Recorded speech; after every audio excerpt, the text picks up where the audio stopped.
처마 끝에 메주를 달던 할머니를 찾아온 회장이 있었습니다. 그는 좌판 위에 놓인 고무신 한 켤레를 발견하고 그 자리에서 무릎을 꿇고 오열하기 시작했습니다. 그리고 그 뒤편에서 그 광경을 말없이 노려보는 눈이 하나 있었죠. 고무신 안쪽에 숨겨진 비밀이 50년을 건너 터져나오는 이야기 지금 시작합니다. 경상도 산골에 장이 서는 날이면 언제나 그 자리에 있는 할머니가 한 분 있었습니다. 이른 새벽 4시면 어김없이 일어나 가마솥에 불을 떼고 손마디가 굵고 검버섯이 낀 두 손으로 콩을 삶아 메주를 빚고 볕이 드는 처마 끝에 새끼줄로 하나씩 달아매는 것으로 하루를 여는 사람이었습니다. 네모 반듯하게 빚어진 메주 덩어리들이 바람에 천천히 흔들리는 모습은 이 마을에서 수십 년째 이어져 온 아침 풍경이었고, 할머니 없는 장날은 이 마을 사람들에게 상상이 되지 않는 일이었습니다. 할머니 이름은 옥순이었고 나이는 71였습니다. 허리는 나처럼 굽었고 걸음은 느렸지만 메주를 다는 손만큼은 여전히 정확하고 단단했습니다. 장터 가장 안쪽 기둥에 페인트가 반쯤 벗겨진 낡은 좌판이 할머니 자리였는데, 항아리 서너 개와 된장 봉지가 가지런히 놓인 그 한쪽에는 언제나 고무신 한 켤레가 반듯하게 올려져 있었습니다. 장터 단골들은 그 고무신을 오래전부터 봐왔지만 그게 파는 물건인지 아닌지조차 물어본 사람이 없었습니다. 물어보기가 왠지 조심스러웠습니다. 할머니가 그 고무신 곁에서 풍기는 분위기가 함부로 건드리면 안 되는 것들이 있다는 걸 말없이 알려주는 것 같았기 때문입니다. 그날은 아침부터 장터 공기가 달랐습니다. 장터 입구 쪽에서 검은 세단이 2대, 먼지 하나 없이 반짝이며 들어서는 순간 좌판을 펼치던 상인들의 손이 잠깐 멈췄습니다. 차에서 내린 건 양복 차림의 사내들이었는데 서류 가방을 들고 태블릿을 들여다보며 마을 구석구석을 훑는 품새가 영락없이 도시에서 내려온 사람들이었습니다. 청안그룹 개발기획팀이었습니다. 이 일대 산자락 전체를 밀어내고 대형 리조트를 짓겠다는 계획이 본사에서 이미 결재까지 난 상태였고, 그들이 내려온 건 현장을 눈으로 확인하고 보상 절차를 시작하기 위해서였습니다. 팀장 민주는 30 중반의 나이에 굵직한 개발 프로젝트를 몇 건 진두지휘한 사람이었습니다. 현장에서는 늘 빠르고 단호했고 감상이 끼어들 틈을 주지 않는 스타일이었죠. 민준이 지도와 현장을 번갈아 보며 장터를 걷는데 뒤따르던 팀원 하나가 할머니 좌판 앞에서 혀를 찼습니다. 이 자리도 다 걷어내야 하는데 저런 어르신들이 제일 문제예요. 보상금 쥐어줘도 안 나간다고 버티거든요. 그 말이 할머니 귀에 닿았을 텐데도 할머니는 고개 하나 들지 않았습니다. 메주 덩어리를 손바닥으로 꼭꼭 눌러가며 모양을 잡을 뿐이었죠. 팀원은 아랑곳 없이 좌판 앞을 지나며 목소리를 높였습니다. 할머니, 여기 곧 다 개발됩니다. 빠른 시일 안에 짐 싸시고 보상 절차 밟으셔야 해요. 마치 알아듣지 못할 사람한테 말하듯 느리고 크게 말하는 그 태도에는 이 자리에 수십 년을 앉아온 사람을 향한 존중이라고는 한 톨도 없었습니다. 50년 된 좌판이 서류 한 장 앞에서는 그냥 치워야 할 장애물에 불과하다는 듯이 말이죠. 할머니는 그래도 대꾸하지 않았습니다. 욕도 없었고 눈물도 없었고 항의도 없었습니다. 그냥 메주를 뒤집었습니다. 그 무심함이 오히려 팀원을 머쓱하게 만들었는지 그는 빠르게 발걸음을 옮겼습니다. 민준이 걸음을 멈춘 건 바로 그 순간이었습니다. 팀원의 말을 듣고 멈춘 것도 아니었고 된장 냄새에 이끌린 것도 아니었는데 발이 그냥 그 자리에서 굳어버렸습니다. 시선이 자연스럽게 좌판 한쪽으로 향했고 고무신에 가 닿았습니다. 뭔가 이상했습니다. 팔려고 내놓은 물건치고는 너무 반듯하게 놓여 있었고 된장이나 메주랑은 영 어울리지 않는 물건이었습니다. 민준이 천천히 몸을 굽혀 고무신을 집어들었습니다. 겉은 깨끗한데 안쪽에 뭔가 새겨져 있었습니다. 아주 작은 글씨로 그러나 또렷하게 청한 두 글자였습니다. 민준의 손이 그 자리에서 굳었습니다. 청한그룹. 자신이 몸담고 있는 바로 그 이름이었습니다. 창업주가 직접 지은 이름이 경상도 산골 장터 된장 파는 할머니. 좌판 위 낡은 고무신 안쪽에 새겨져 있었습니다. 우연이라고 하기엔 너무 선명했고 설명이 되지 않으니 지나치기도 어려웠습니다. 민주는 잠시 할머니를 올려다봤습니다. 할머니는 여전히 시선 하나 주지 않은 채 메주를 만지고 있었는데 그 손끝이 수십 년을 같은 자리에서 같은 일을 해온 사람의 손이었습니다. 민주는 고무신을 조심스럽게 제자리에 내려놓고 핸드폰을 꺼내 안쪽 글씨를 사진으로 찍었습니다. 그리고 회장에게 전송했습니다. 설명 없이 사진 한 장만. 회장 재하가 그 사진을 받은 건 서울 본사 집무실에서였습니다. 52살 청한그룹 2대 회장. 냉철하고 빈틈없다는 평을 듣는 사람이었지만 아버지에 관한 이야기만 나오면 어딘가 단단하게 잠긴 문이 있는 것 같은 표정을 짓곤 했습니다. 아버지는 성공한 뒤에도 말이 없는 사람이었고 가족에게조차 사업 이야기 외에는 속을 열지 않았습니다. 재하는 아버지를 잘 안다고 생각하며 살아왔는데 알고 보면 전혀 몰랐다는 걸 임종 직전에야 깨달았습니다. 산소 마스크를 잠깐 내리고 아들의 손을 잡으며 아버지가 한 말이 있었습니다. 숨이 넘어갈 듯 가쁜 목소리로 그러나 또렷하게 경상도 어딘가에 내가 진 빚이 있다. 된장 냄새 나는 집 헛간에서 날 살린 형수님. 꼭 갚아라. 이름도 주소도 마을 이름 하나 남기지 못한 채 아버지는 눈을 감았고 재하는 그 말 한마디를 5년째 가슴 안에 매달고 살아왔습니다. 단서가 없었습니다. 경상도 어딘가 된장 냄새, 헛간. 그것만으로는 찾을 수가 없었습니다. 사람을 풀어 수소문도 해봤지만 수십 년 전 일이라 아는 사람이 없었고 사업 초창기 아버지의 행적을 기억하는 이도 거의 남아있지 않았습니다. 그렇게 시간이 흘렀습니다. 재하도 그 빈 이야기를 마음 깊은 곳에 눌러두고 살아가던 참이었습니다. 그런데 민준이 보낸 사진 한 장이 그걸 단번에 끌어올렸습니다. 고무신 안쪽에 청한 두 글자. 재하는 사진을 확대해서 한참을 들여다봤습니다. 손끝이 미세하게 떨렸습니다. 설명할 수 없었지만 이상하게 가슴이 먹먹해졌고 이걸 그냥 지나쳐서는 안 된다는 걸 온몸이 먼저 알아챘습니다. 재하는 그날 오후 일정을 모두 비웠습니다. 수행원도 없이 차를 직접 몰았습니다. 고속도로를 내려가는 내내 아버지 얼굴이 자꾸 떠올랐는데 임종 때 잡았던 그 손이 뼈만 남아 가볍고 차가웠던 그 손이 오늘따라 유독 선명했습니다. 경상도 산골로 접어드는 길목에서 바람에 실려 된장 냄새 같은 것이 스쳐 지나갔는데 재하는 그게 그냥 논 냄새인 줄 알면서도 잠깐 숨을 참았습니다. 놓치고 싶지 않은 것처럼. 장터에 도착한 건 해가 기울기 시작할 무렵이었습니다. 민준이 먼저 와 있었고 할머니는 아직 좌판을 정리하지 않은 채 앉아 있었습니다. 재하는 천천히 좌판 쪽으로 걸어갔습니다.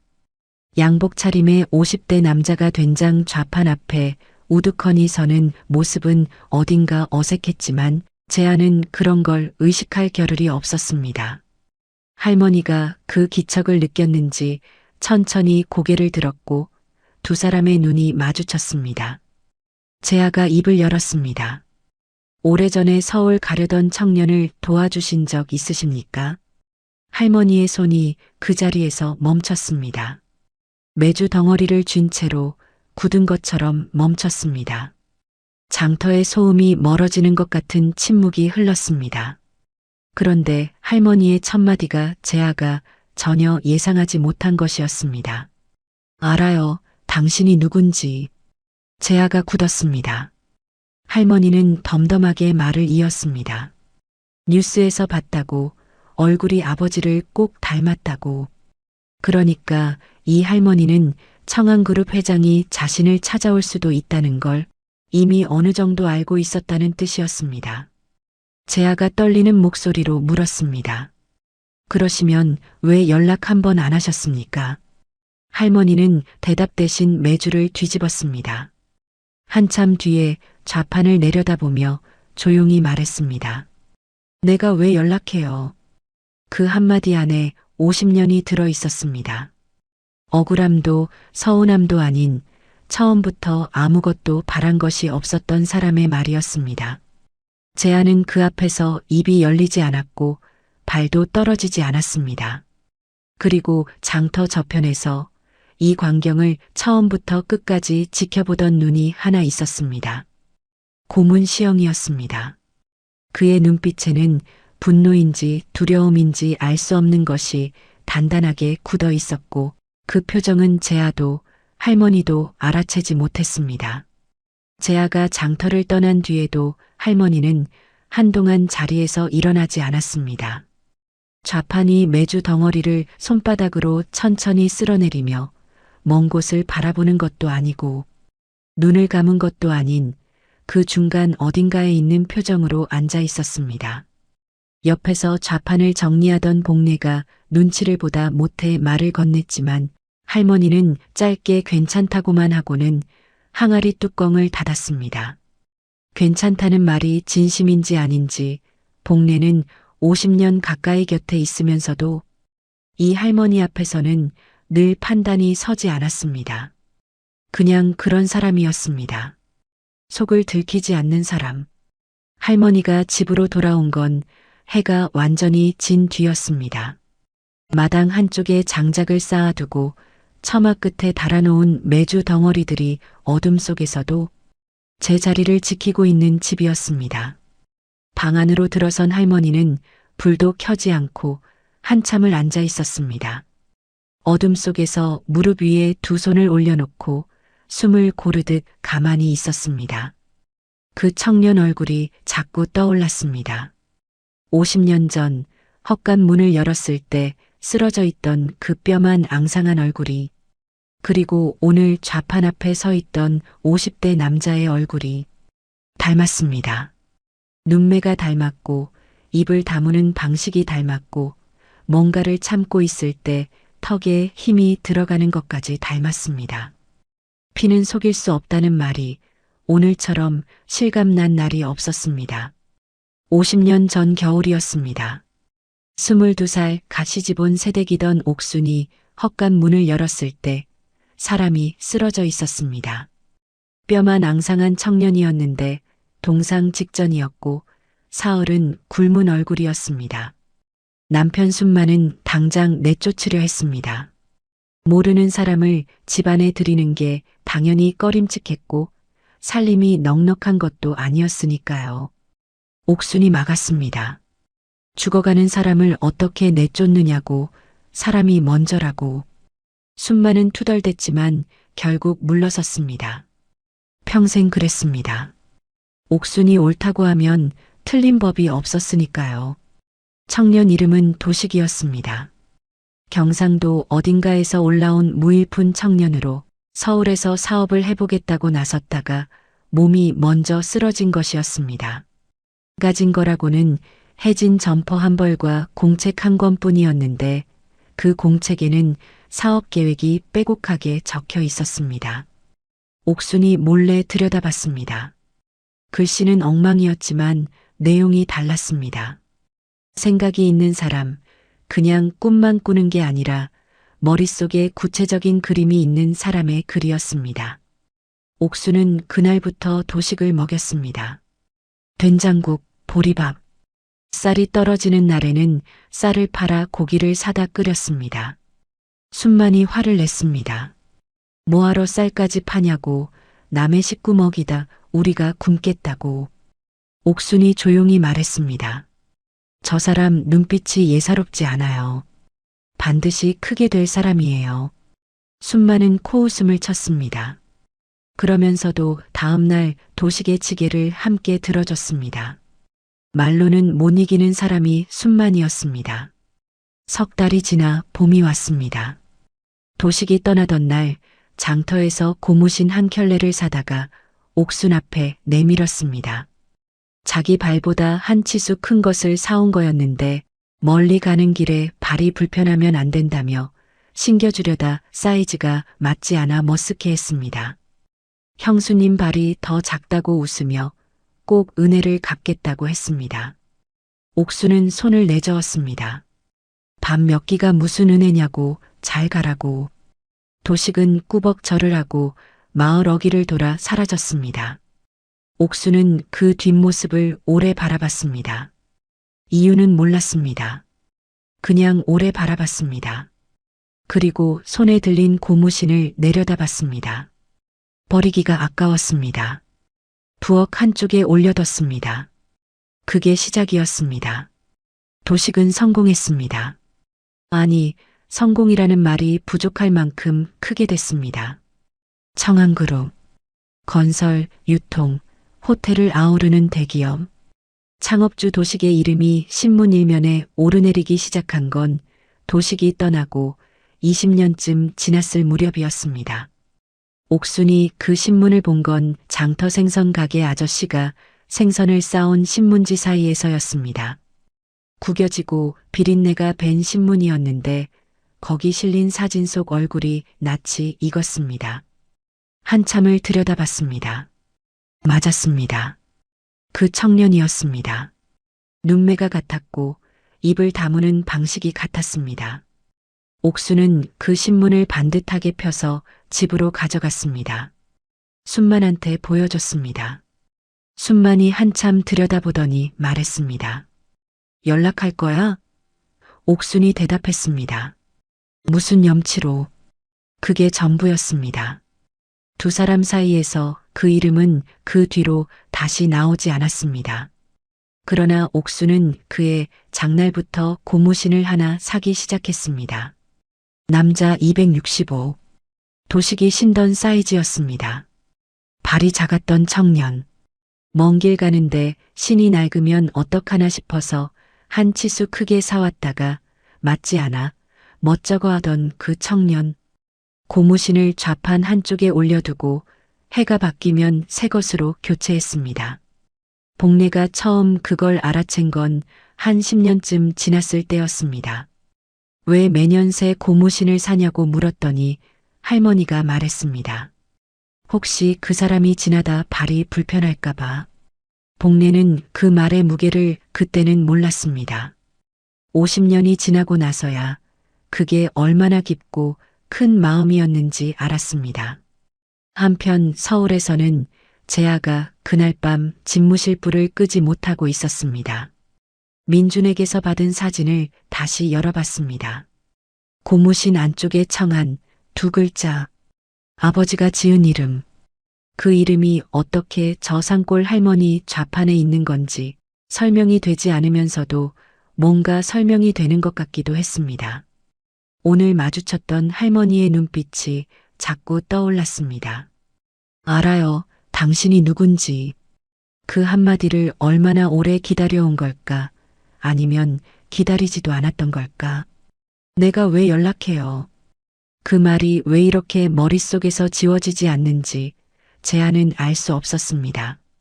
아버지가 찾지 못한 사람을 자신이 찾은 건지 아니면 그 사람이 처음부터 찾아지기를 원하지 않았던 건지도 알 수 없었습니다.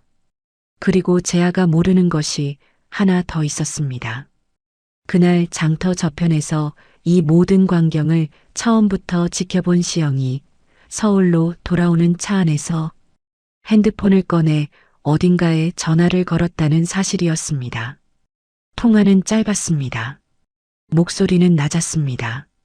그리고 전화를 끊고 난 뒤 시영은 창밖을 바라보며 오랫동안 아무 말도 하지 않았는데 그 눈빛에 담긴 게 무엇인지는 그 차 안에 시영 혼자밖에 없었기 때문에 아무도 몰랐습니다.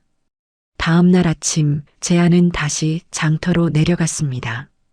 전날 밤 집무실에서 한숨도 자지 못한 채 나를 밝혔는데 그러면서도 발걸음은 서울이 아니라 경상도 방향으로 향했습니다. 수행원도 없이 보고도 없이 비서실에는 개인 일정이라고만 했습니다.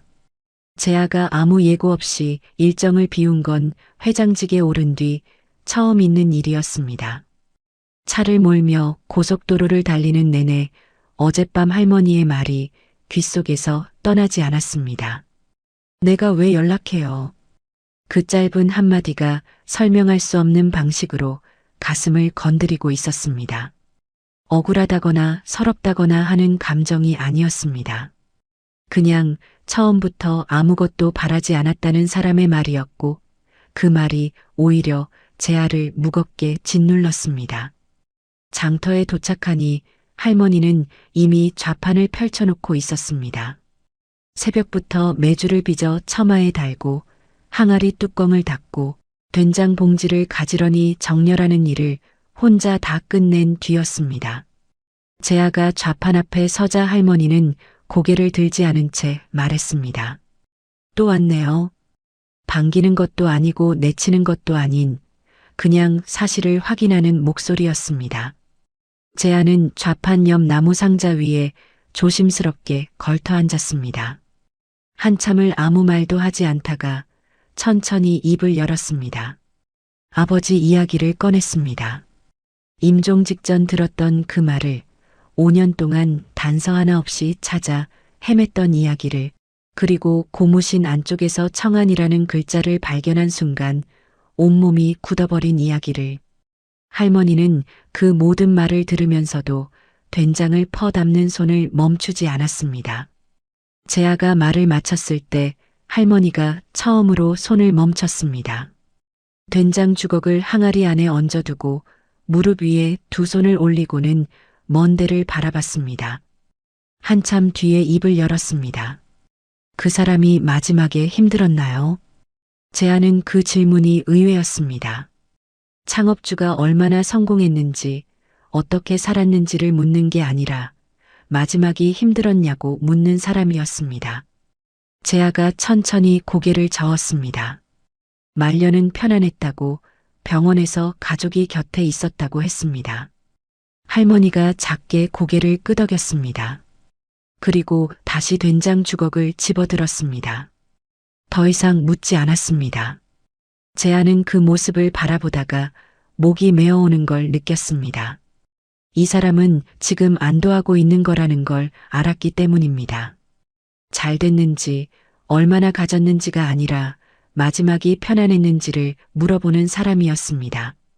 복례가 장터 안쪽에서 이 광경을 지켜보고 있었습니다. 50년을 곁에서 보아온 사람이었고 할머니가 도식이라는 이름을 입에 올리는 걸 단 한 번도 들어본 적이 없었습니다. 신문에서 얼굴을 알아봤다는 것도 매년 고무신을 사서 좌판에 올려뒀다는 것도 복례는 한참이 지나서야 눈치챈 것들이었습니다. 그런데 오늘 이 50대 남자가 좌판 앞에 앉아 있는 걸 보니 뭔가 오래 막혔던 것이 뚫리는 것 같은 느낌이 들었습니다. 복례는 손에 들고 있던 보자기를 내려놓고 천천히 두 사람 쪽으로 걸어갔습니다. 복례가 재하 앞에 섰을 때 재하는 처음 보는 얼굴이었지만 이 사람이 할머니 곁을 오래 지킨 사람이라는 걸 직감적으로 알았습니다. 복례가 말문을 열었습니다. 고무신 이야기였습니다. 50년 동안 매년 장날마다 남자 265 고무신을 하나씩 사서 좌판에 올려뒀다는 것, 해가 바뀌면 어김없이 새 것으로 바꿨다는 것, 그 이유를 물었을 때 할머니가 했던 말. 혹시 그 사람이 지나다 발이 불편할까봐. 재하는 그 말을 듣는 순간 가슴 한쪽이 무너지는 것을 느꼈습니다. 50년이었습니다.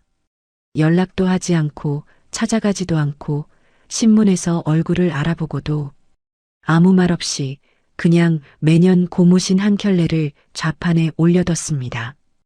혹시 그 사람이 지나다 발이 불편할까봐.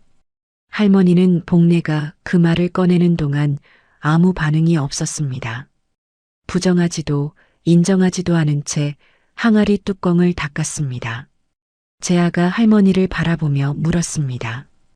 왜 50년 동안 한 번도 연락을 안 하셨습니까? 할머니는 한동안 대답하지 않았습니다. 항아리 뚜껑을 다 닫고 된장 봉지를 다시 가지런히 정렬하고 그러고 나서야 입을 열었습니다. 그 사람이 잘 되면 된 거지. 내가 나타나면 짐이 되잖아요. 재아는 그 말을 듣고 한참을 아무 말도 하지 못했습니다. 짐? 그 청년이 석 달을 먹여 살린 사람이 50년을 고무신을 올려둔 사람이 자신이 나타나면 짐이 된다고 생각하며 살아왔다는 게 재아로서는 도저히 이해가 되지 않았습니다. 그러나 이해가 되지 않으면서도 이 사람은 정말 그렇게 생각했을 거라는 걸 알았습니다. 그게 이 사람이라는 걸 단 2번의 만남으로도 알 수 있었습니다. 그날 오후 재아는 마을을 떠나지 않았습니다. 민준에게 연락해 개발 일정을 며칠 뒤로 미루라고 했습니다. 민준은 당황했지만 묻지 않았습니다. 재아는 장터 근처 작은 여관에 짐을 풀었습니다. 이 마을에 좀 더 있어야 할 것 같았습니다. 아직 다 알지 못한 것들이 있다는 느낌이 떠나지 않았습니다. 아버지가 마지막에 남긴 말의 무게를 이제야 조금씩 실감하고 있었습니다. 된장 냄새 나는 집, 헛간에서 날 살린 형수님. 그게 이 할머니였다는 걸 확인했는데 그런데도 뭔가 더 있다는 예감이 사라지지 않았습니다. 민주는 그날 저녁 마을 이장에게서 뜻밖의 말을 들었습니다. 15년 전쯤 서울에서 내려온 중년 남자가 이 마을을 찾아온 적이 있었다고 했습니다. 할머니 집을 수소문하며 돌아다니다가 막상 집 앞까지 갔는데 문을 두드리지 않고 그냥 돌아갔다고. 이장은 그게 누구였는지 몰랐고 특별히 기억해둔 것도 아니었는데 왜인지 그 뒷모습이 기억에 남았다고 했습니다. 무거운 발걸음으로 돌아서던 사람이었다고. 민준이 그 이야기를 듣고 멈췄습니다. 15년 전이면 창업주 도식이 사망하기 직전이었습니다. 민준은 그 사실을 재아에게 전해야 할지 망설이다가 일단 메모해뒀습니다. 아직 확인된 것이 아니었으니까요.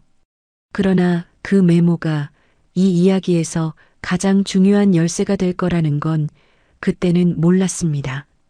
그리고 서울에서는 시영이 낮에 통화했던 상대방으로부터 짧은 문자 하나를 받았습니다. 내용은 단 한 줄이었습니다. 확인됐다는 내용이었는데 시영은 그 문자를 읽고 핸드폰을 뒤집어 책상 위에 엎어뒀습니다. 그리고 창밖을 바라보며 손가락으로 책상을 천천히 두드렸습니다. 무언가를 계산하는 사람의 손이었습니다. 재아가 그 할머니 앞에서 오래 머무르면 머무를수록 시영에게는 시간이 없어지고 있었습니다. 다음 날 아침 재아는 여관에서 일어나자마자 창문을 열었습니다. 경상도 산골의 새벽 공기가 차갑고 서늘하게 밀려들었는데 그 안에 메주 냄새가 섞여 있었습니다. 할머니 집에서 나는 냄새였습니다. 여관에서 걸어서 5분 거리도 되지 않는 곳이었습니다. 재아는 세수도 제대로 하지 않은 채 점퍼를 걸치고 밖으로 나왔습니다. 장터는 아직 문을 열기 전이었고 상인들이 좌판을 펼치는 소리만 골목 여기저기서 들려왔습니다. 재아는 그 소리를 들으며 처마 끝에 메주가 달린 할머니 집 쪽으로 천천히 걸어갔습니다. 할머니는 마당에 쪼그려 앉아 장작에 불을 붙이고 있었습니다. 재아가 마당 입구에 서자 할머니가 고개를 들었고 잠깐 눈이 마주쳤습니다. 할머니는 뭐라 하지 않았습니다. 그냥 다시 장작에 시선을 돌리며 불을 살폈습니다. 재아는 그걸 들어오라는 뜻으로 받아들이고 마당 안으로 발을 들였습니다. 가마솥에 물이 오르기 시작하자 할머니가 천천히 일어나 부엌 안으로 들어갔고 제아는 마당 한쪽 나무 의자에 걸터 앉아 처마 끝 메주를 올려다 봤습니다. 네모 반듯하게 빚어진 메주 덩어리들이 새끼줄에 매달려 아침 햇살을 받고 있었습니다. 노랗게 뜬 곰팡이가 메주 겉면을 덮고 있었는데 된장이 되려면 저 과정이 필요하다는 걸 제아는 알면서도 그게 50년을 버텨온 이 할머니의 삶과 어딘가 닮아 보였습니다.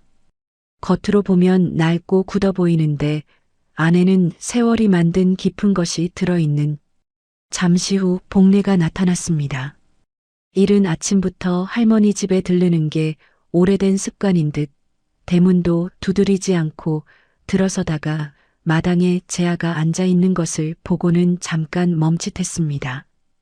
그러다 제아와 눈이 마주치자 슬며시 마당 안으로 들어와 맞은편에 앉았습니다. 복례는 말이 많은 편이었고 처음 보는 사람 앞에서도 그다지 주눅이 들지 않는 성격이었습니다.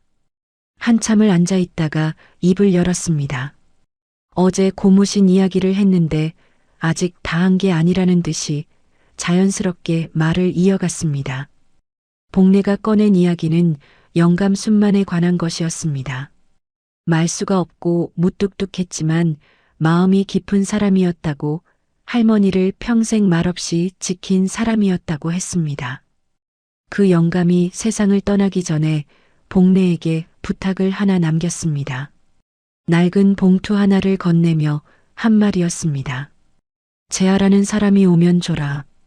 복례는 그 말을 들었을 때 제아가 누군지도 몰랐고 그 사람이 정말 올지도 몰랐습니다. 그냥 영감 말이니까 품고 있었습니다. 20년째였습니다. 제아가 굳었습니다. 20년. 영감이 어떻게 자신의 이름을 알았는지, 어떻게 자신이 올 거라는 걸 알았는지 아무것도 이해가 되지 않았습니다. 복례가 품에서 봉투를 꺼냈습니다. 낡고 누렇게 바랜 봉투였는데 겉에 볼펜으로 삐뚤빼뚤하게 쓰인 이름이 있었습니다. 제아. 제아의 이름이었습니다. 제아는 봉투를 두 손으로 받았습니다. 손끝이 미세하게 떨렸습니다. 봉투를 열기 전에 복례에게 물었습니다. 영감이 어떻게 이 이름을 알았냐고. 복례가 말했습니다. 영감이 신문을 꼼꼼히 읽는 사람이었다고 창업주 도식이 신문에 오르내리던 시절부터 기사를 챙겨봤다고 나중에 아들이 회장이 됐을 때 그 이름을 적어뒀다고 했습니다. 할머니한테는 말하지 않고 혼자서. 제아는 그 말을 듣는 순간 눈이 뜨거워졌습니다. 영감은 알고 있었던 겁니다. 할머니가 매년 고무신을 사는 이유도 50년 동안 연락 한 번 하지 않은 이유도 그 모든 걸 알면서도 아무 말하지 않고 곁에 있었던 겁니다. 그리고 죽기 전에 이 봉투를 준비했습니다. 언젠가 올지도 모를 사람을 위해. 제아가 봉투를 열었습니다. 안에는 낡은 종이 몇 장이 들어 있었습니다. 첫 장에는 영수증이었습니다. 오래된 영수증 서너 장. 쌀 한 말, 고기 두 근. 내용은 단순했지만 날짜가 50년도 더 전이었습니다. 도식이 할머니 집에 머물던 그 시절의 것이었습니다. 제아는 그 영수증을 들여다보다가 숨을 참았습니다. 할머니가 쌀을 팔아 고기를 사다 먹였다던 그 이야기의 증거가 이 낡은 영수증 안에 있었습니다. 영감이 그걸 50년 넘게 보관하고 있었다는 게 제아로서는 말이 나오지 않았습니다. 다음 장에는 편지였습니다. 삐뚤빼뚤한 글씨였는데 또박또박 정성껏 눌러 쓴 흔적이 역력했습니다. 제아는 천천히 읽기 시작했습니다. 나는 글을 잘 몰라 짧게 씁니다. 도식이가 우리 헛간에 있던 석 달 옥순이가 쌀을 팔아 고기를 사줬습니다. 내가 화가 나서 뭐하러 그러냐 했더니 저 사람 눈빛이 예사롭지 않다고 반드시 크게 될 사람이라고 했습니다. 옥순이 말이 맞았습니다. 나는 그게 늘 신기했습니다. 제아는 읽던 손이 멈췄습니다. 다시 읽었습니다. 옥순이 말이 맞았습니다. 이 한 문장 안에서 영감이 평생 아내를 어떻게 바라봐왔는지가 느껴졌습니다. 자랑스러움도 아니고 흐뭇함도 아닌 그냥 당연하다는 듯이 쓴 한 문장이었습니다. 당신 말은 늘 맞았다는 평생을 그렇게 믿어온 사람의 글이었습니다. 편지는 계속됐습니다. 우리가 원한 건 없습니다. 다만 한 가지만 그 청년이 마지막에 따뜻했으면 합니다. 옥순이 끓인 밥이 그 사람 몸에서 오래 남아있기를 바랐습니다. 그게 전부입니다.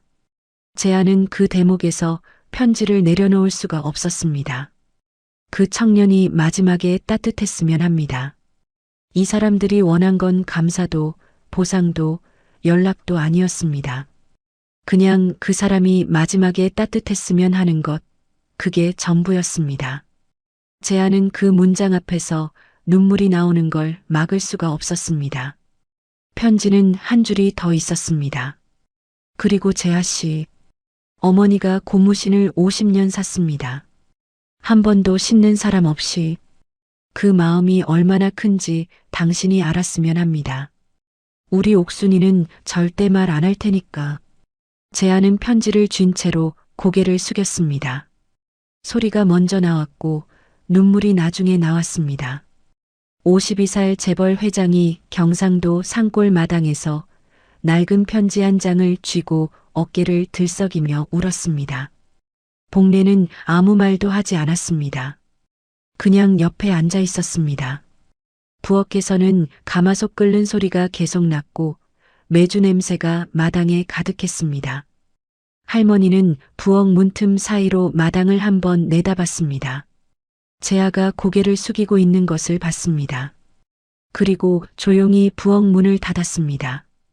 그 울음을 방해하고 싶지 않았던 것처럼 제아가 겨우 마음을 추스르고 편지를 다시 봉투에 넣으려던 순간 봉투 안에 뭔가 하나가 더 있다는 걸 알아챘습니다. 접힌 종이 한 장이었는데 편지 사이에 끼어 있어서 처음엔 보지 못한 것이었습니다. 꺼내 펼쳐보니 신문 스크랩이었습니다. 15년 전쯤 된 신문이었고 거기에 작게 동그라미가 쳐진 기사 하나가 있었습니다. 제아는 그 기사 제목을 읽다가 숨이 멎는 것 같았습니다. 그 기사는 창업주 도식의 경상도 지방 방문에 관한 짧은 단신이었습니다. 내용은 별게 아니었는데 동그라미 옆에 영감의 글씨로 짧게 메모가 달려 있었습니다. 왔다 갔다. 단 3글자였습니다. 제아의 손이 그 자리에서 굳었습니다. 왔다 갔다. 그 말이 무슨 뜻인지 제아는 직감적으로 알았습니다. 아버지가 이 마을에 왔었습니다. 그리고 돌아갔습니다. 문을 두드리지 않고 왔다 갔다. 단 3글자였습니다. 그런데 제아는 그 3글자 앞에서 한동안 일어나지 못했습니다. 아버지가 이 마을에 왔었다는 것, 할머니 집 앞까지 갔었다는 것, 그런데 문을 두드리지 않고 돌아갔다는 것이 머릿속에서 뱅뱅 돌았습니다. 왜 돌아갔을까? 찾아오기까지 했으면서 왜 끝내 문을 열지 않았을까? 5년 동안 단서 하나 없이 찾아 헤맸던 그 빚을 정작 아버지 본인은 갚을 기회가 있었는데 스스로 놓친 건지 아니면 다른 이유가 있었는지 제아는 복례에게 물었습니다. 15년 전에 서울 사람이 이 마을에 온 것을 알고 있냐고. 복례가 잠깐 생각하더니 고개를 끄덕였습니다. 자신은 멀리서 봤는데 그 사람이 할머니 집 앞에 한참 서 있다가 돌아서는 걸 봤다고 했습니다. 할머니한테는 말하지 않았냐고 제아가 물었습니다. 복례가 천천히 고개를 저었습니다. 영감이 먼저 말하지 말라고 했다고. 할머니가 알면 더 힘들어할 것 같다고 했다고. 제아는 그 말을 듣고 자리에서 일어났습니다. 마당을 한 바퀴 천천히 걸었습니다. 아버지가 이 집 앞에 서 있었을 장면을 머릿속으로 그려봤습니다. 50년 전 헛간에서 살아난 청년이 대기업 회장이 되어 다시 이 마을을 찾아왔습니다. 할머니 집 앞에 섰습니다. 그런데 문을 두드리지 못했습니다. 그 이유가 무엇인지 제아는 알 수 없었습니다. 그러나 그 이유가 담긴 것이 어딘가에 있을 거라는 예감이 들었습니다. 아버지가 변호사를 통해 뭔가를 준비했다는 이야기를 임종 직전 측근에게서 들은 적이 있었습니다. 당시에는 별로 신경 쓰지 않았는데 이제 그게 무엇이었는지 확인해야 할 것 같았습니다. 제안은 서울 법무팀에 연락했습니다. 창업주가 임종 전후로 개인 변호사를 통해 진행한 서류 작업이 있었는지 확인해 달라고 했습니다. 답이 오는데 반나절이 걸렸습니다. 법무팀에서 확인한 내용은 창업주가 사망하기 약 석 달 전에 개인 법무법인을 통해 특정인에게 전달할 서신과 관련 서류를 작성했다는 것이었습니다. 그런데 그 서류가 실제로 전달됐는지 여부가 기록에 없었습니다. 담당 변호사는 이미 사망한 상태였고 그 법무법인도 5년 전에 문을 닫았습니다. 제안은 전화를 끊고 한동안 멍하니 있었습니다. 전달됐는지 여부가 기록에 없다는 건 전달이 됐을 수도 있고 안 됐을 수도 있다는 뜻이었습니다. 그런데 할머니는 그런 서류를 받은 적이 없다고 했습니다. 아니, 할머니는 아직 그 이야기를 제아에게 직접 한 적이 없었습니다. 그날 저녁 제아는 할머니와 단둘이 앉았습니다. 장터가 파하고 복례도 집으로 돌아간 뒤였습니다. 할머니가 부엌에서 된장찌개를 끓여 소반에 올려왔는데 제아는 그 냄새를 맡는 순간 가슴 어딘가가 아려왔습니다. 아버지가 임종 직전 된장 냄새 나는 집이라고 했던 그 말이 이 냄새였다는 걸 이제 알았습니다. 두 사람은 말없이 밥을 먹었습니다. 할머니는 제아 앞에 반찬을 자꾸 밀어줬고 제아는 그게 어색하면서도 자연스럽게 느껴졌습니다. 밥을 다 먹고 나서 제아가 물었습니다. 아버지가 준비한 서류가 전달된 적 있냐고. 할머니가 밥상을 치우다 손을 멈췄습니다. 한참을 그대로 있다가 고개를 저었습니다. 모른다고 했습니다. 그런 거 받은 적 없다고. 제아가 민준에게 다시 연락했습니다. 이번에는 고문 시형 쪽을 파보라고 했습니다. 직접적으로 말하지는 않았지만 민준은 눈치가 빠른 사람이었습니다. 시형이 창업주 사후 개인 서류들을 정리하는 과정에 관여했다는 것을 민준은 이미 어렴풋이 알고 있었습니다. 그룹 내에서 공공연하게 알려진 이야기는 아니었지만 오래된 직원들 사이에서는 시형이 창업주 말년에 뭔가를 챙겼다는 말이 돌았습니다. 민준이 움직이기 시작했습니다. 폐업한 법무법인의 전 직원들을 수소문했고 당시 그 법인에서 일했던 사무장을 이틀 만에 찾아냈습니다. 사무장은 처음에 말을 아꼈습니다. 오래된 일이고 자신은 기억이 잘 나지 않는다고 했습니다. 그런데 민준이 당시 서류 접수 기록을 이미 확보했다고 하자 그제서야 입을 열었습니다. 사무장이 말한 내용은 이랬습니다. 창업주가 의뢰한 서류는 분명히 작성됐고 수령인도 지정돼 있었습니다. 경상도 어딘가의 개인이었는데 주소까지 명시돼 있었습니다.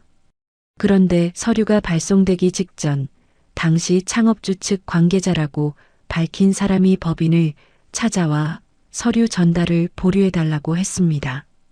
창업주 본인의 의사라고 했습니다. 사무장은 그 말을 믿었고 서류는 그대로 보류됐습니다. 그 관계자가 누구였냐는 민준의 질문에 사무장이 잠깐 망설이다 말했습니다. 이름은 기억이 잘 안 나는데 그룹 고문이라고 했다고. 민준은 전화를 끊고 제아에게 그 내용을 보고했습니다. 제아는 보고를 듣는 내내 아무 말이 없었습니다. 통화가 끝난 뒤에도 한동안 핸드폰을 손에 쥔 채 창밖을 바라봤습니다. 시형이었습니다. 예상은 했지만 막상 확인이 되니 입이 열리지 않았습니다. 재한은 그날 밤 시영에게 연락하지 않았습니다. 아직 확인할 것이 하나 더 있었습니다. 서류가 보류된 것까지는 알았는데 그 서류가 지금 어디에 있는지가 남아 있었습니다. 폐업한 법인의 서류들은 통상 일정 기간 보관 후 폐기되는데 민준이 확인한 바로는 그 법인의 보관 서류 일부가 시영 측으로 넘어갔다는 정황이 있었습니다. 정황이었지 증거는 아니었습니다. 그런데 재한은 이상하게 확신이 들었습니다. 시영이 그 서류를 갖고 있을 거라는 확신이, 아버지가 할머니에게 전하려 했던 것을 시영이 15년째 품고 있을 거라는 확신이, 그 시각 서울에서 시영은 집 안서재 깊숙한 곳에서 낡은 서류 봉투를 꺼내 책상 위에 올려놓고 있었습니다. 민준이 움직이기 시작했다는 것을 시영은 이미 알고 있었습니다. 그룹 안에 눈과 귀가 없는 사람이 아니었습니다. 봉투를 한참 내려다보다가 손을 뻗어 서랍을 열었습니다. 그 안에는 오래된 편지 한 통이 있었습니다. 시영이 15년 전에 처음 읽었고 그 뒤로는 한 번도 다시 열어보지 않은 편지였습니다. 시영은 그 편지를 꺼내 들었습니다. 그리고 봉투 위에 올려놓았습니다. 재하가 오고 있었습니다. 이제 더 이상 시간이 없었습니다. 그런데 시영의 손이 그 자리에서 멈췄습니다. 편지를 없애야 하는데 손이 움직이지 않았습니다. 15년 전 처음 이 편지를 읽었을 때 느꼈던 그 감정이 지금도 가슴 어딘가에 박혀서 빠지지 않고 있었기 때문입니다. 재하가 서울로 올라온 건 다음 날 오전이었습니다. 할머니에게는 곧 다시 오겠다고만 했습니다. 할머니는 배웅도 하지 않았습니다. 그냥 처마 끝 메주를 손으로 눌러보며 상태를 확인하고 있었습니다. 재하는 마당 입구에서 그 뒷모습을 한번 바라보다가 차에 올랐습니다. 올라오는 내내 시영 생각이 머릿속을 떠나지 않았습니다. 어떻게 말을 꺼낼 것인지, 어디서부터 시작해야 할 것인지. 시영은 재하보다 6살 위였고 창업주의 전처 소생이었습니다. 어릴 때부터 한 집에서 자란 사이는 아니었지만 그룹 안에서는 오랫동안 같은 방향을 보고 일했습니다. 적어도 재하는 그렇게 생각했습니다. 그런데 지금은 그 생각이 흔들리고 있었습니다. 본사에 도착한 재하는 시영을 집무실로 불렀습니다. 직접 찾아가지 않고 불러들인 건 이 대화를 재하가 주도해야 한다는 걸 알았기 때문입니다. 시영이 집무실 문을 열고 들어왔을 때 재하는 책상 앞에 앉아 정면을 바라보고 있었습니다. 시영은 소파에 앉으며 평소와 다름없이 담담하게 말을 꺼냈습니다.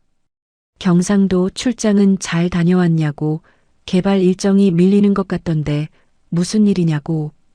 재하는 그 말을 끊었습니다. 단도직입적으로 물었습니다. 아버지가 변호사를 통해 준비한 서류를 형이 보류시킨 거 맞습니까?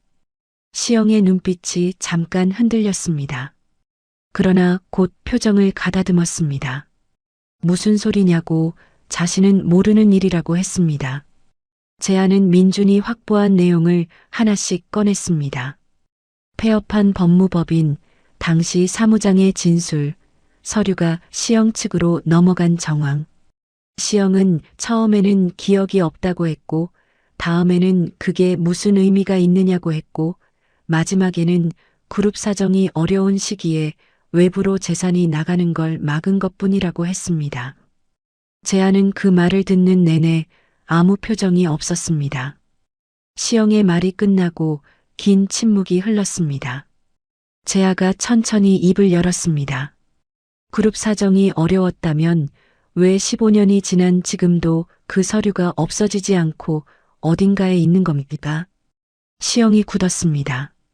재하가 말을 이었습니다. 형, 그 서류 갖고 있지요. 침묵이 길었습니다. 시영은 소파에 앉은 채로 손가락으로 무릎을 천천히 두드렸습니다. 재하는 기다렸습니다. 서두르지 않았습니다. 시영이 먼저 말을 해야 했습니다. 한참 뒤에 시영이 창밖을 바라보며 입을 열었습니다. 알았다고, 가져오겠다고. 그게 전부였습니다. 변명도 없었고 사과도 없었습니다. 재한은 더 묻지 않았습니다. 아직은. 시영이 집무실에서 나간 뒤 재한은 오랫동안 자리에서 일어나지 않았습니다. 형이 왜 그 서류를 막았는지 이유를 짐작하고 있었습니다. 그러나 짐작만으로는 충분하지 않았습니다. 서류를 받아야 했습니다. 그 안에 아버지가 문 앞에서 돌아선 이유가 있을 것 같았습니다.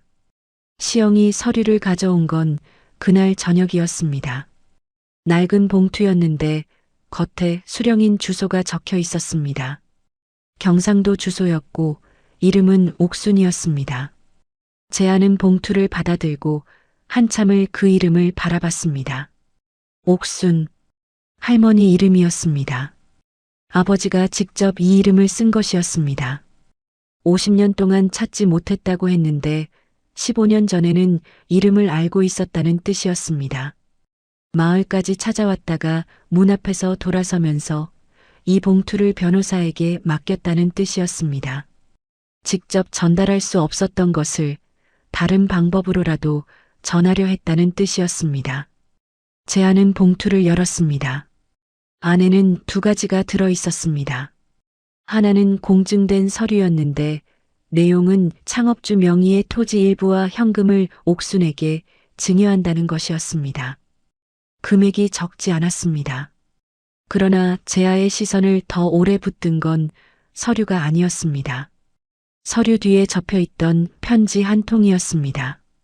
아버지의 필체였습니다.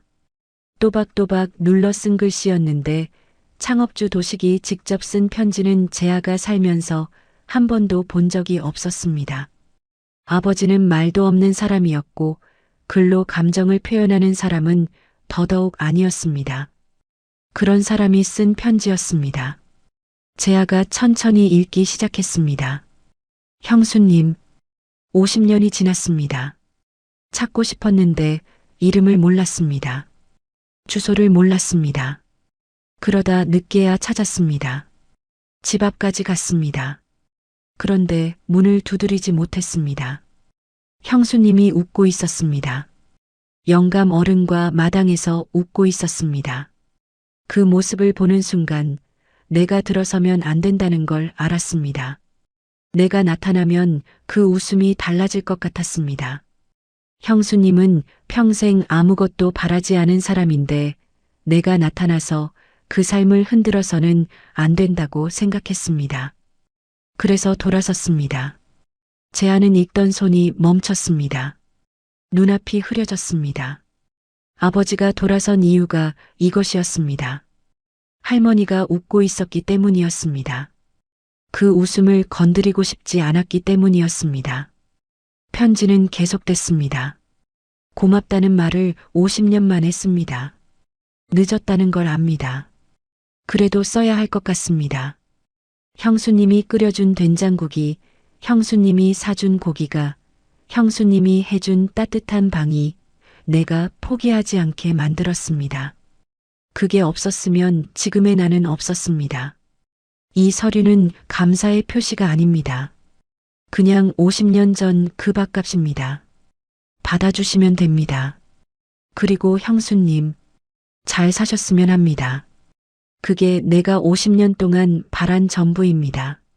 재하는 편지를 끝까지 읽고 나서 한동안 고개를 들지 못했습니다.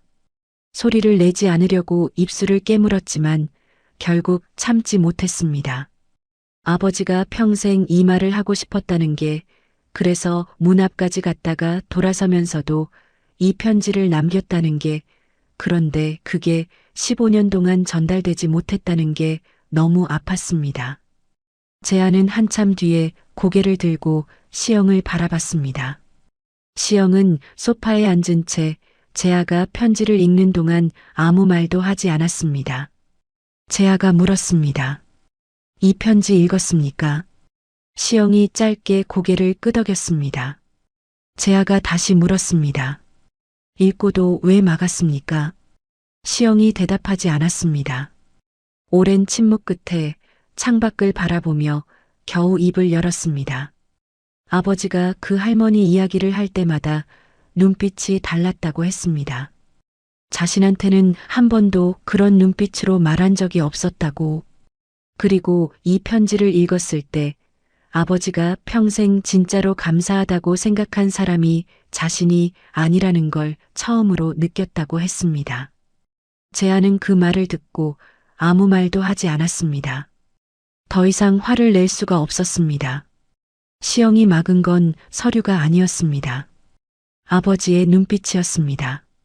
평생 한 번도 받아보지 못한 그 눈빛이었습니다.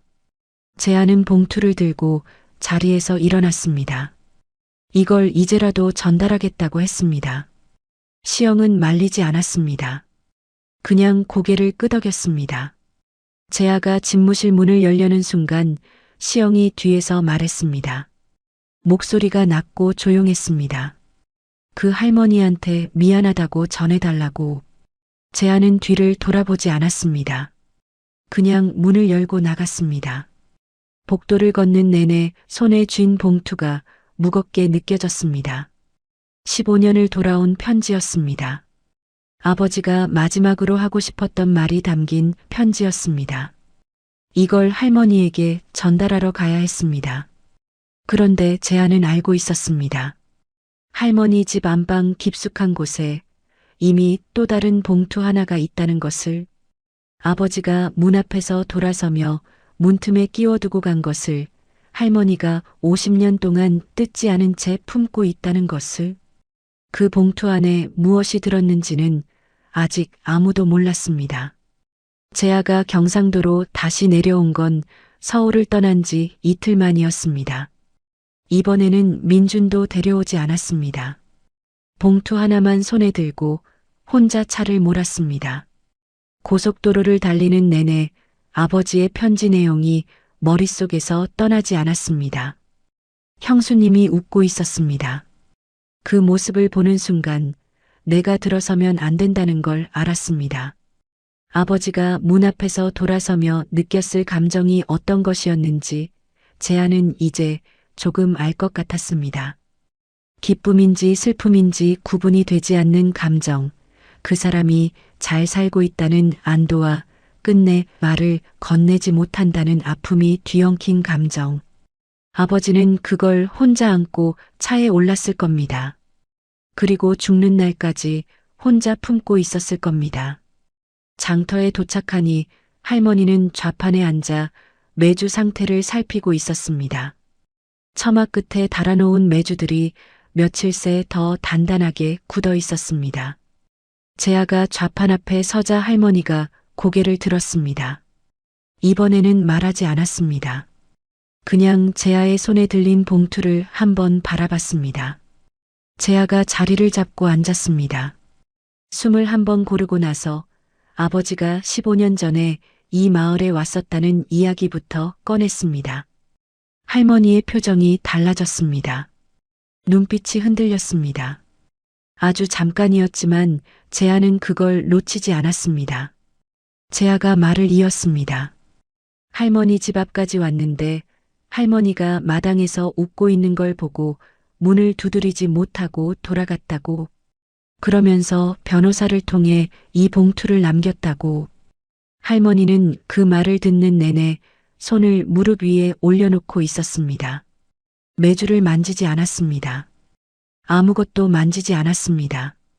그냥 재아의 말을 들었습니다. 재아가 봉투를 내밀었습니다. 할머니가 봉투를 받지 않았습니다. 잠깐 바라보다가 눈을 내리깔았습니다. 재아가 조심스럽게 말했습니다. 아버지가 직접 쓴 편지가 들어있다고. 읽어드려도 되겠냐고. 할머니가 짧게 고개를 끄덕였습니다. 재아가 봉투를 열었습니다. 손이 떨렸습니다. 편지를 꺼내 펼쳤습니다. 그리고 천천히 읽기 시작했습니다. 형수님, 50년이 지났습니다. 찾고 싶었는데 이름을 몰랐습니다. 주소를 몰랐습니다. 그러다 늦게야 찾았습니다. 집 앞까지 갔습니다. 그런데 문을 두드리지 못했습니다. 형수님이 웃고 있었습니다. 영감 어른과 마당에서 웃고 있었습니다. 그 모습을 보는 순간 내가 들어서면 안 된다는 걸 알았습니다. 내가 나타나면 그 웃음이 달라질 것 같았습니다. 형수님은 평생 아무것도 바라지 않은 사람인데 내가 나타나서 그 삶을 흔들어서는 안 된다고 생각했습니다. 그래서 돌아섰습니다. 재아의 목소리가 떨렸습니다. 잠깐 멈췄다가 다시 읽었습니다. 고맙다는 말을 50년 만에 씁니다. 늦었다는 걸 압니다. 그래도 써야 할 것 같습니다. 형수님이 끓여준 된장국이, 형수님이 사준 고기가, 형수님이 해준 따뜻한 방이 내가 포기하지 않게 만들었습니다. 그게 없었으면 지금의 나는 없었습니다. 이 서류는 감사의 표시가 아닙니다. 그냥 50년 전 그 밥값입니다. 받아주시면 됩니다. 그리고 형수님, 잘 사셨으면 합니다. 그게 내가 50년 동안 바란 전부입니다. 재아가 편지를 다 읽었을 때 장터가 조용했습니다. 주변 상인들이 언제부터인가 손을 멈추고 이쪽을 바라보고 있었지만 재아도 할머니도 그걸 알아채지 못했습니다. 할머니는 편지를 듣는 내내 고개를 숙이고 있었습니다. 표정이 없었습니다. 눈물도 없었습니다. 그냥 무릎 위에 올려놓은 두 손만 미세하게 떨리고 있었습니다. 그 떨림이 50년이었습니다. 억울함도 서운함도 다 사가버린 뒤에 남은 것, 그냥 그 사람이 자신을 기억하고 있었다는 사실 하나가 할머니의 손을 떨리게 만들고 있었습니다. 한참 뒤에 할머니가 천천히 일어났습니다. 재아는 할머니가 어디 가는지 몰랐습니다. 할머니는 좌판 뒤쪽에 놓아둔 보따리를 풀었습니다. 안에서 무언가를 꺼냈습니다. 낡은 봉투였습니다. 시간이 오래 지나 누렇게 바랬고 봉투 가장자리가 닳아 있었습니다. 그러나 한 번도 뜯리지 않은 봉투였습니다. 할머니가 그 봉투를 재아 앞에 내려놓았습니다. 재아가 봉투를 바라봤습니다. 이게 뭐냐고 묻기도 전에 할머니가 말했습니다. 15년 전에 문틈에 끼워져 있었다고. 누가 두고 간 건지 그때는 몰랐는데 나중에 짐작은 했다고. 그런데 뜯지 않았다고. 재아가 굳었습니다.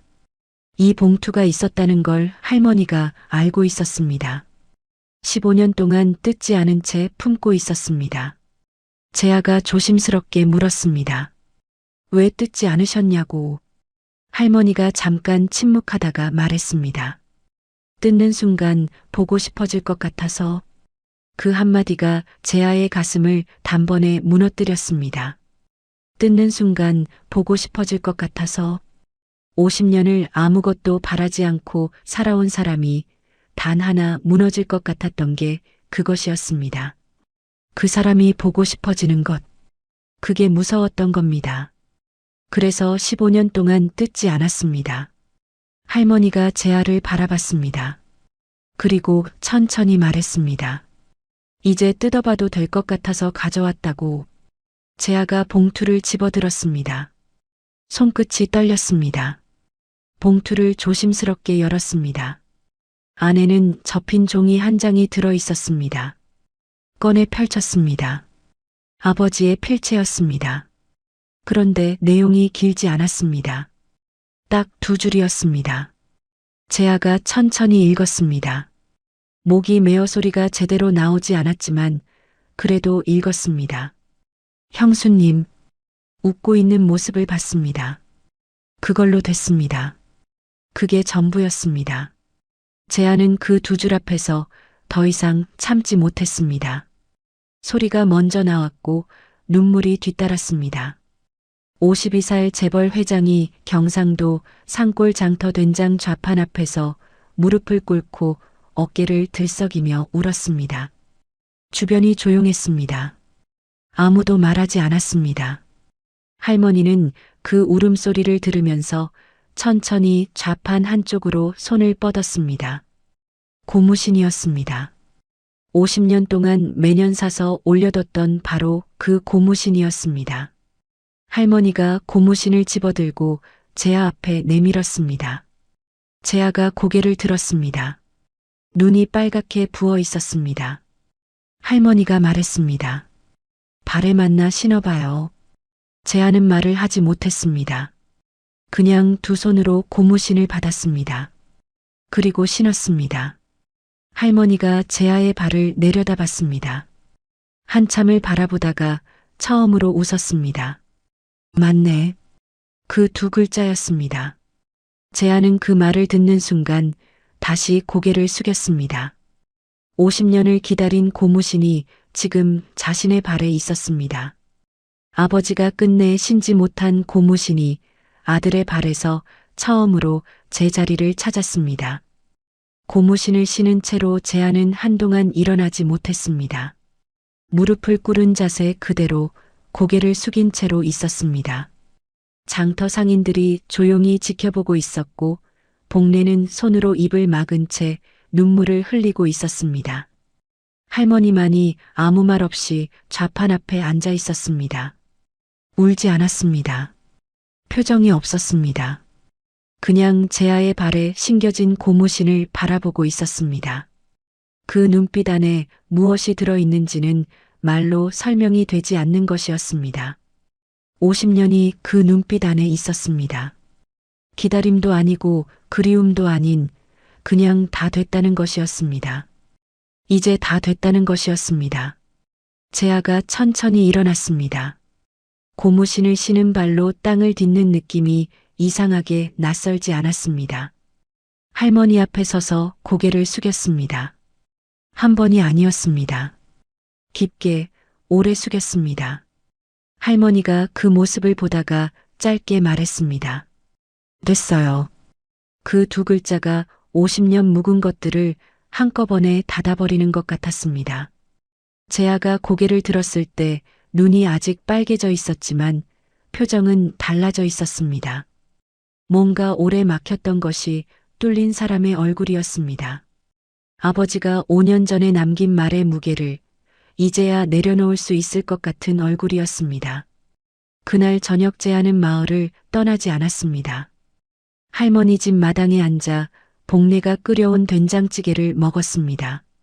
할머니는 재아 앞에 자꾸 반찬을 밀어줬고 재아는 그때마다 묵묵히 받아 먹었습니다.